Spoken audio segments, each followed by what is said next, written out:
कैसे हैं आप सभी।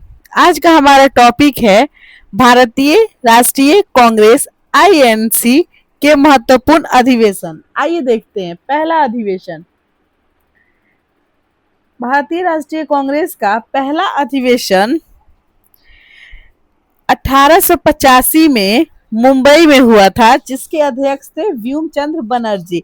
यह अधिवेशन कांग्रेस का प्रथम अधिवेशन था जो गोकुलदास तेजपाल संस्कृत कॉलेज में आयोजन हुआ था। कुल 72 प्रतिनिधियों ने भाग लिया था इसमें बता दे कि 1885 में यह पहले पूना में होने वाला था,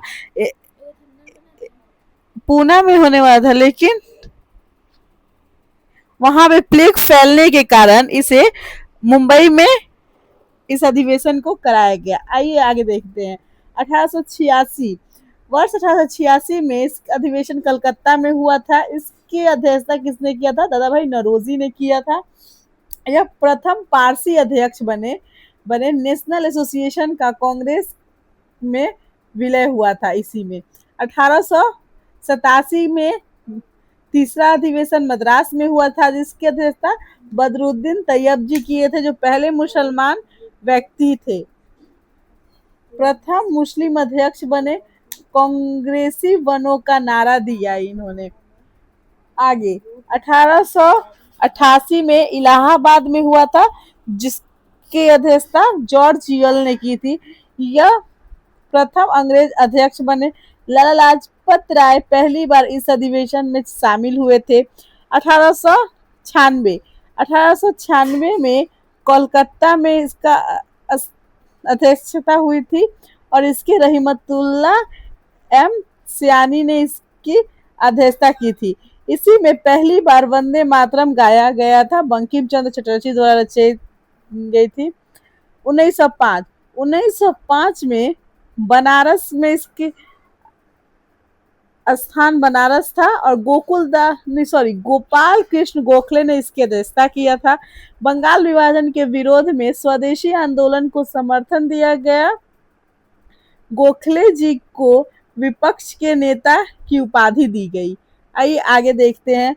वैचारिक मोड़ और विभाजन का दौर 1906 से 1923। 1906 कलकत्ता में स्थान था इसका और इसके अध्यक्षता दादा भाई नौरोजी ने किया था। मंच में पहली बार स्वराज शब्द का प्रयोग भी किया गया था।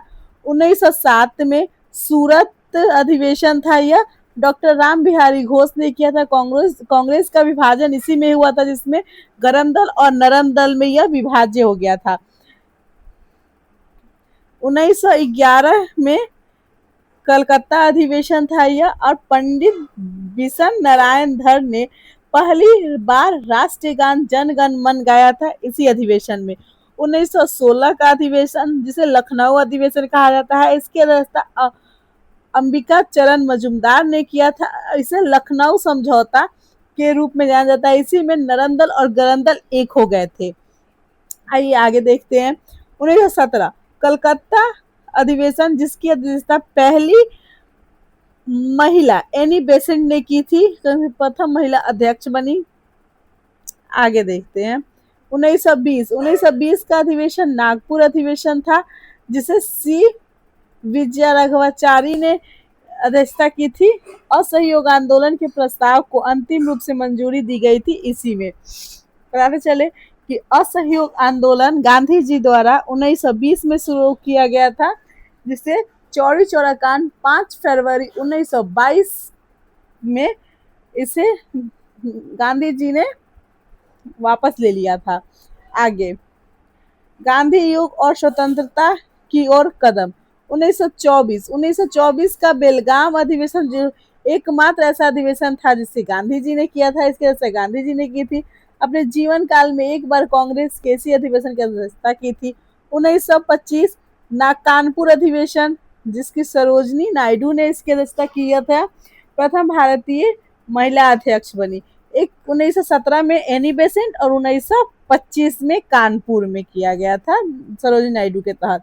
1929 में इसकी अध्यक्षता लाहौर में हुई थी और इसकी वजह से जवाहरलाल नेहरू ने किया था। इसकी मुख्य विशेषता क्या थी? ऐतिहासिक पूर्ण स्वराज का प्रस्ताव पारित कर 26 जनवरी को स्वतंत्रता दिवस के रूप में मनाया गया। 1931 का कराची अधिवेशन वल्लभ भाई पटेल के द्वारा अध्यक्षता किया गया था और इसका महत्वपूर्ण विशेषता थी मौलिक अधिकारों और राष्ट्रीय आर्थिक कार्यक्रम का प्रस्ताव पारित किया गया गांधी इरविन समझौता का अनुमोदन करते हुए।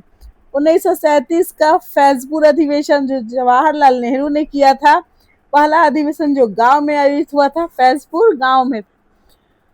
1938 का हरिपुरा अधिवेशन जिसे सुभाष चंद्र बोस ने अध्यक्षता किया था। सुभाष चंद्र बोस सर्वसम्मति से अध्यक्ष चुने गए। राष्ट्रीय योजना समिति का गठन हुआ। 1939 त्रिपुरी अधिवेशन जिसे सुभाष चंद्र बोस ने ही किया था। गांधी जी के उम्मीदवार पट्टाभी सीतारमैया को हराकर सुभाष चंद्र बोस जीते, लेकिन मतभेद के कारण इस्तीफा दे दिया। बाद में डॉक्टर राजेंद्र प्रसाद अध्यक्ष बने थे त्रिपुरी संकट। आइए आगे देखते हैं। 1940 से 45 रामगढ़ में इसका और बहुत ही जगह हुआ था, जिसके अध्यक्ष कौन थे? मौलाना अबुल कलाम आजाद। यह मौलाना अबुल कलाम आजाद ऐसे व्यक्ति थे जिन्होंने सबसे अधिक बार अध्यक्षता किया था कांग्रेस का।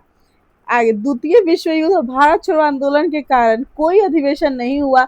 आजाद सबसे लंबे समय तक अध्यक्ष रहे और सबसे युवा अध्यक्ष भी रहे। 1946 में मेरठ में अध्यक्षता हुई थी, जिसे आचार्य जेबी कृपलानी ने किया था। भारत की आजादी के समय जेबी कृपलानी ही कांग्रेस के अध्यक्ष थे। आज के लिए इतना ही।